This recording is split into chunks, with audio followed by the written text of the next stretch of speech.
gelap.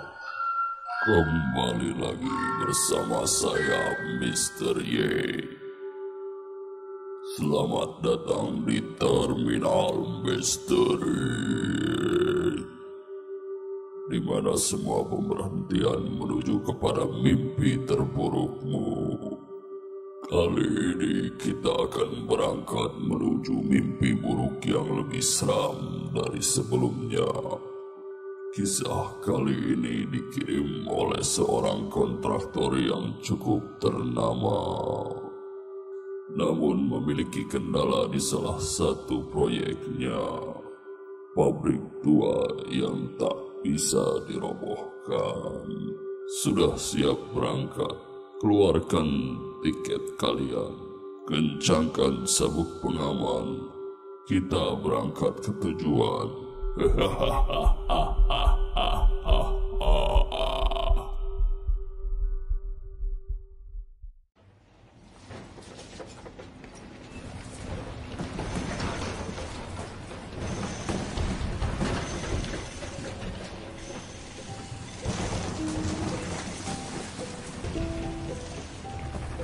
Cerita ini datang dari Bapak Maulana, seorang kontraktor yang telah dipercaya menangani salah satu gudang terbengkalai untuk dirubuhkan dan akan dijadikan salah satu komplek mewah di Kabupaten Bandung, Jawa Barat.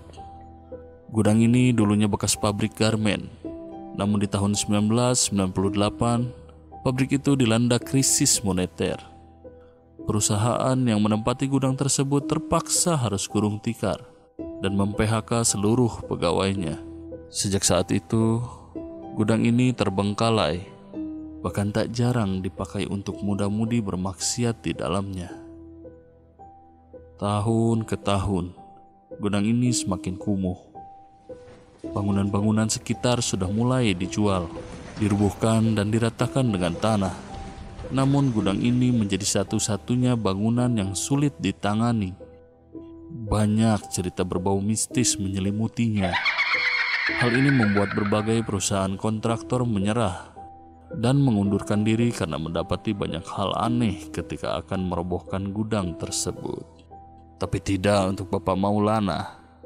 Bapak Maulana menerima tawaran untuk menangani gudang terbengkalai itu. Tentu saja karena uang. Bahkan dengan sombongnya ia berkata, "Hantu-hantu tai kucing, uang ini lebih besar daripada hantu." Pak Maulana tidak takut. Dengan cepat ia mengumpulkan partnernya untuk melakukan survei sesegera mungkin. Setelah menyusun rencana seharian, maghrib pun tiba. Pak Maulana dan teman-temannya, Pak Andre dan Pak Fajar, tak sabar untuk segera melihat gudang itu. Setibanya di depan gudang, drone diterbangkan untuk melihat situasi di dalam gudang. Nampak dari luar tanaman-tanaman liar menutupi sebagian bangunan. Kaca-kacanya sudah pecah dan berhamburan. Drone terbang memasuki area gudang. Namun di dalamnya benar-benar gelap. Tidak terlihat apapun di layar. Hanya hitam.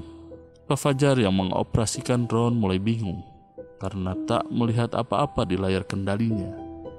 Akhirnya ia coba memutar balikkan drone keluar gudang. Pak Fajar penasaran apa drone-nya mengalami kerusakan. Pak Maulana dan Pak Andre hanya tertawa mengejek Pak Fajar. Aduh, drone mahal-mahal tapi nggak bisa nangkep gambar kalau gelap. Karena tidak mau berlama-lama, Pak Maulana dan teman-teman masuk ke dalam area gudang. Pak Fajar masih heran, padahal drone-nya baik-baik saja. Bahkan sudah dilengkapi fitur infrared dan night mode. Dibukanya pintu gudang. Pak Maulana disambut angin kencang dari dalam gudang. Sampai kertas-kertas yang dipegang Pak Andre berhamburan. Pak Fajar mendadak merasa merinding. Ia merasa ada yang memperhatikan mereka. Angin besar sesekali muncul dari dalam gudang. Namun Pak Maulana mewajari, bisa jadi hal tersebut pertanda akan turun hujan, ujarnya. Dinyalakannya senter. Pak Maulana mengernyitkan mata. Dilihatnya seperti ada akar menutupi pandangannya. Lalu ia memegangnya, tapi itu tidak seperti tanaman. Kasar. Tiba-tiba saja Pak Andre dan Pak Fajar berteriak sambil melarikan diri, meninggalkan Pak Maulana sendiri. Hal itu membuat Pak Maulana merasa kesal. Dasar pengecut, mereka nggak mau uang apa? Namun ketika berbalik, angin kencang itu datang lagi. Sampai-sampai Pak Maulana terdorong mundur. Betapa kagetnya Pak Maulana ketika menyoroti sumber angin besar itu. Dilihatnya sosok hitam besar. Matanya besar dan menyala merah. Sosok tersebut tersenyum lebar dan berkata,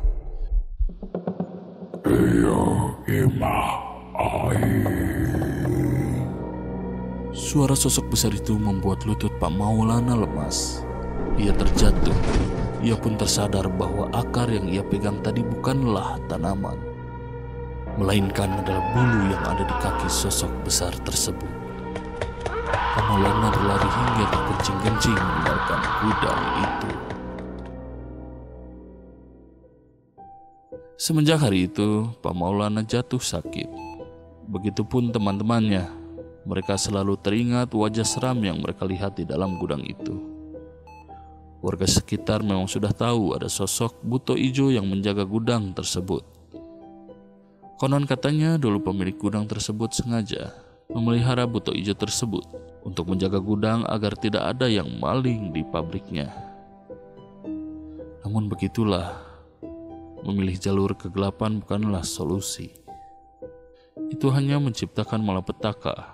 Alhasil, gudang tersebut hingga kini masih berdiri, tak terurus, dan menjadi rumah tetap bagi sang buto ijo.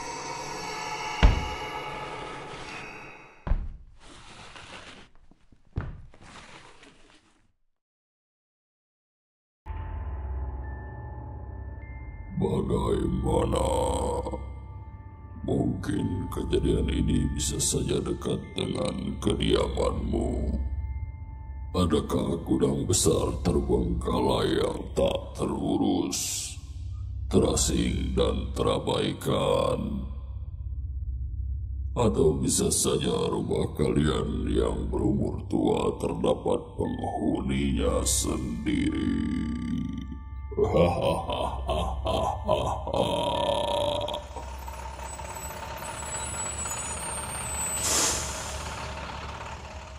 Perjalanan telah selesai. Bagi penumpang yang selamat, silakan turun. Sampai jumpa di perjalanan yang lainnya bersama saya, Mr. Y, di Terminal Misteri.